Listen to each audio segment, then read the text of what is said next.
ஆன்மீக சொந்தங்கள் அனைவருக்கும் வணக்கங்க. இன்றைக்கி நம்மளுடைய சேனலில் என்ன மாதிரியான விஷயங்கள் எல்லாம் பார்த்து தெரிஞ்சுக்க போகிறோன்னு பார்த்தீங்கன்னா, ராசி சக்கரத்தில் 7வது ராசி அப்படின்னு சொல்லக்கூடிய துலாம் ராசி நேர்கள் அனைவருக்கும் இந்த பௌர்ணமிக்கு பிறகு ஒரு சில விஷயங்கள்லாம் உங்கள் வாழ்க்கையில் நடக்க போகுதுங்க. அந்த விஷயங்கள்லாம் என்ன அப்படிங்கிறத பற்றியும், மேலும் நீங்கள் இந்த காலகட்டத்தில் என்ன மாதிரி விஷயங்கள் முக்கியமாக செய்யணும் செய்யக்கூடாது, அது மட்டும் இல்லாமல் கிரகங்களுடைய அமைப்பு எங்கெங்கே அமருது, அதனால் என்ன விதமான மாற்றங்கள் எல்லாம் உங்களுக்கு நடக்க போகுது அப்படிங்கிறத பற்றி தாங்க நம்ம இன்றைக்கி இந்த வீடியோ பதிவின் மூலியமாக முழுமையாக பார்க்க போகிறோம். இந்த பதிவில் சொல்லப்படக்கூடிய அனைத்து விதமான தகவலுமே துலாம் ராசி நேயர்கள் அனைவருக்குமே பயன் தரக்கூடிய விஷயங்களாக தான் இருக்கக்கூடுங்க. ஸோ வீடியோவை ஸ்கிப் பண்ணாமல் தொடர்ச்சியாக பாருங்கள். அது மட்டும் இல்லாமல் சமயபுரத்தில் இருக்கக்கூடிய அந்த சமயபுர மாரியம்மனை உங்களுக்கு ரொம்ப ரொம்ப பிடிக்கும் அப்படின்னா இந்த வீடியோக்கு ஒரு லைக் பண்ணிவிட்டு உங்களுடைய ஆள் மனதில் நிறைவேறாத விஷயங்கள் ஏதாவது இருந்தால் அதை வேண்டுதலாக நினைத்து கொண்டு நம்மளுடைய கமெண்ட் பாக்ஸில் சமயபுரம் அம்மனுக்கு போற்றி அப்படின்னு சொல்லிட்டு மறக்காமல் 3 முறை பதிவு பண்ணுங்க. நீங்கள் இந்த சமயம் அந்த கடவுளை நினைத்து இப்படி ஒரு விஷயம் செய்யும்போது கண்டிப்பாக நீங்கள் என்ன விஷயம்லாம் நடக்கணும்னு சொல்லி வேண்டுதலாக நினைக்கிறீங்களோ அந்த விஷயங்கள் அனைத்தையுமே நிச்சயமாக அந்த அம்மன் நடத்தி கொடுப்பாங்க. ஸோ நம்பிக்கையோடு இந்த ஒரு விஷயத்தை பண்ணி பாருங்கள்.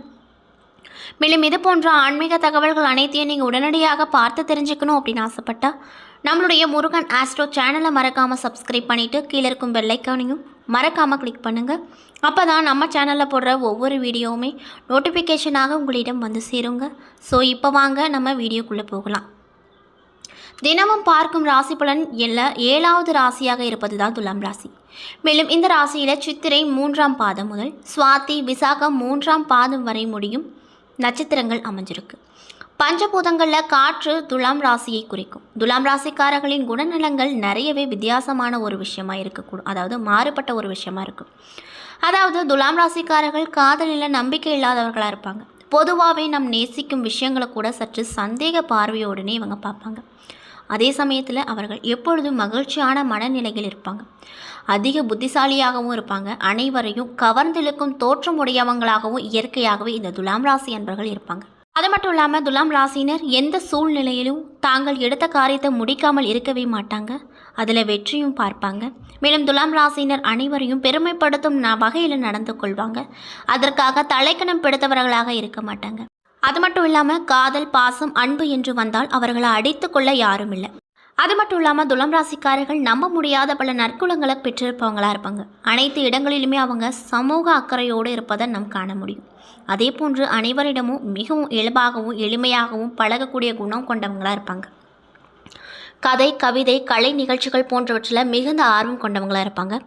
வாழ்க்கையை அனுபவித்து வாழ்வதில் ஆர்வமுடையவர்களாக இந்த துலாம் ராசி அன்பர்கள் இருப்பாங்க. இப்படிப்பட்ட துலாம் ராசி நேயர்களுக்கு பௌர்ணமிக்கு பிறகு சில பல விஷயங்கள்லாம் அவங்களுடைய வாழ்க்கையில் நடக்க போகுதுங்க. அந்த விஷயங்கள்லாம் என்ன அப்படிங்கிறத பற்றி இந்த வீடியோ பதிவின் மூலியமாக தொடர்ச்சியாக பார்க்கலாங்க. ஸோ வீடியோவை ஸ்கிப் பண்ணாமல் பாருங்கள். மேலும் துலாம் ராசி நேயர்கள் யாராவது இந்த பதிவை பார்த்துட்ருக்கீங்க அப்படின்னா, நான் சொன்ன விஷயம் எல்லாம் உங்களுக்கு மேட்சாக இருந்துச்சு அப்படின்னா நம்மளுடைய கமெண்ட் பாக்ஸில் எஸ் அப்படின்னு சொல்லி மறக்காமல் பதிவிடுங்க. மேலும் துலாம் ராசி நேயர்கள் யாராவது உங்களுக்கு தெரிஞ்சவங்களாக இருந்தால் அவங்களுக்கு மறக்காமல் இந்த விஷயங்கள்லாம் ஷேர் பண்ணிவிடுங்க. அவங்களுக்கு ரொம்பவே பயன் தரக்கூடிய விஷயங்களாக கண்டிப்பாக இருக்கக்கூடுங்க. மேலும் உங்களுக்கு இந்த காலகட்டத்தில் மனம் போராட்டம் அகலும். உச்சம் பெற்ற ராசி அதிபதி சுக்கிரன் 3 மற்றும் 6ஆம் அதிபதி குருவோடு பரிவர்த்தனை பெறுகிறாரு. இதனால் இதுவரை சந்தித்து வந்த பிரச்சனைகள் பனி போல் விலகும். குடும்ப உறுப்பினர்களுக்கிடையே ஒற்றுமை அதிகரிக்கும். சகோதரர் மற்றும் சகோதரிகள் உங்களின் முயற்சிக்கு உறுதுணையாக இருப்பாங்க. புதிய முயற்சிகளில் முழுமையான வெற்றியை கிடைக்கும். தொழில் நிலவிய சங்கடங்கள் விலகும். வருமானம் அதிகரிக்கும். சுப செலவிற்காக கடன் பெற நேரிடும். பணிபுரியும் இடத்துல சக ஊழியர்களிடம் ஏற்பட்ட மன சங்கடங்கள் அனைத்தும் விலகப் போகுது. மேலும் திருமண முயற்சிகள் சித்திக்கும். சிலர் எதிர்பார்த்த இட மாறுதல்கள் குடும்பத்தோடு இணைவார்கள். மேலும் ஊழியர்களுக்கு உயர் அதிகாரிகளால் ஏற்பட்ட தொல்லைகள் அனைத்துமே நீங்க போகுது. அது மட்டும் இல்லாமல் வெளிநாட்டு பயணத்தில் நிலவிய தடை தாமதங்கள் விலகப் போகுது. தேவைக்கேற்ற வருமானம் இருந்தாலுமே வரவுக்கு மீறிய செலவுகள் தான் இருக்கக்கூடுங்க.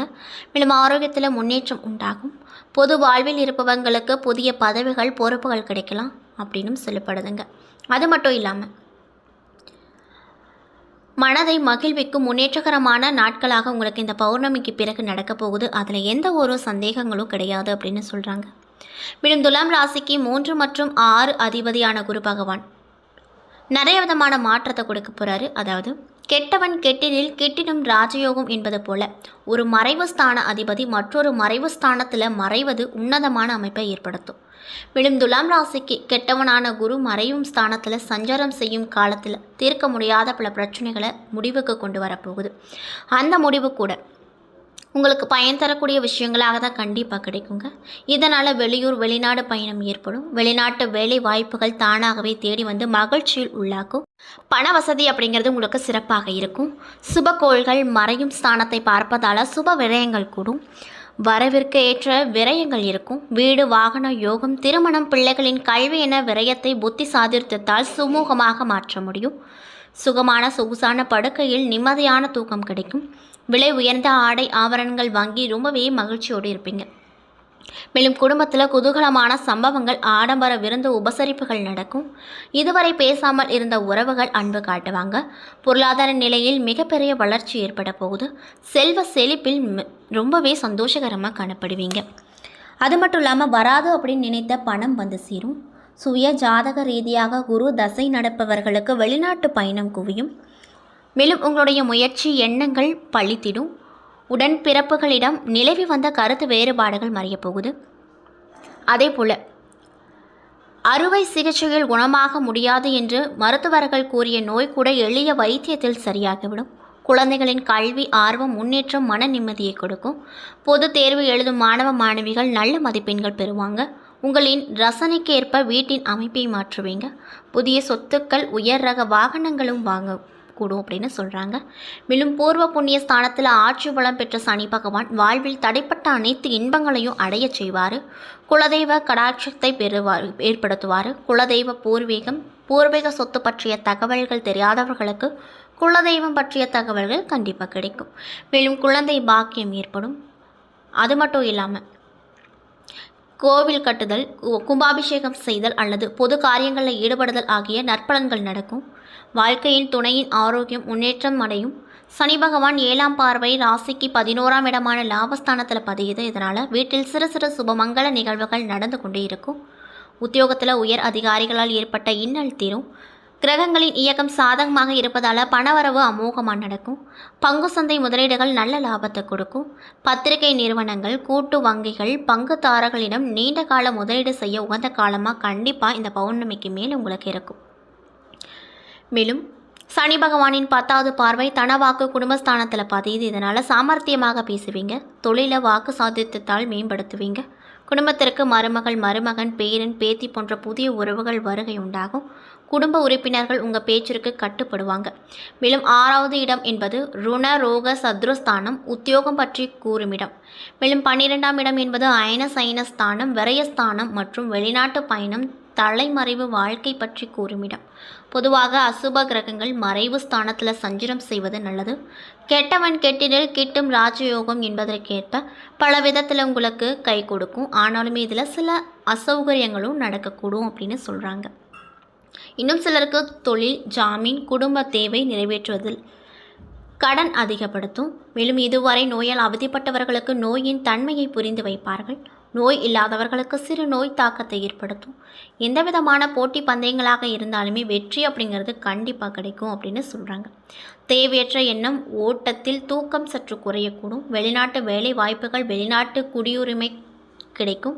இன்னும் சிலருக்கு வரவுக்கு மீறி செலவானாலுமே தேவையற்ற விரயத்தை, எதிர்கால பற்றிய சிந்தனை மாற்றும் பய உணர்வையும் ஏற்படுத்தும் அப்படின்னு சொல்லப்படுது.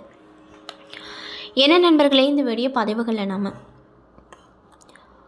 துலாம் ராசி நேயர்கள் அனைவருக்குமே இந்த பௌர்ணமிக்கு பிறகு என்ன விதமான மாற்றங்கள் எல்லாம் நடக்கப் போகுது, என்னென்ன விஷயங்கள் நீங்கள் முக்கியமாக செய்யணும் செய்யக்கூடாது என்பதை பற்றியும் முழுமையாக இந்த வீடியோ பதிவின் மூலியமாக பார்த்துருப்போங்க. இந்த பதிவில் சொல்லப்படக்கூடிய அனைத்து விதமான தகவலுமே உங்களுக்கு பயன் தரக்கூடிய விஷயங்களாக தான் அமைஞ்சிருக்கும்.